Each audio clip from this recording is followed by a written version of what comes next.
క్రీడలతో యువతలో మానసిక ఉల్లాసమే కాక ఆరోగ్యపరంగా ఎంతో మేలు చేకూరుతుందని చిత్తూరు జిల్లా పుంగునూరు నియోజకవర్గం తెలుగుదేశం పార్టీ ఇన్ఛార్జ్ చెల్లా రామచంద్రారెడ్డి పేర్కొన్నారు.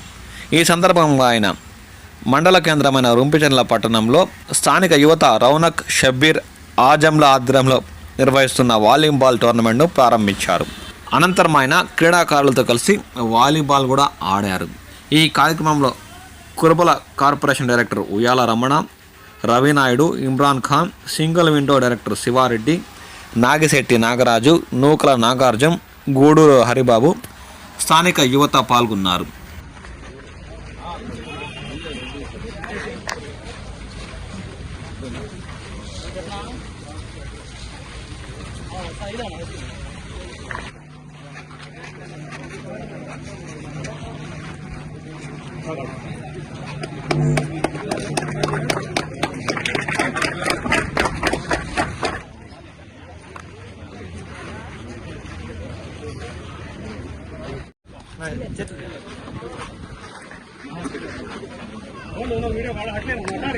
సార్ కొద్దిగా కదా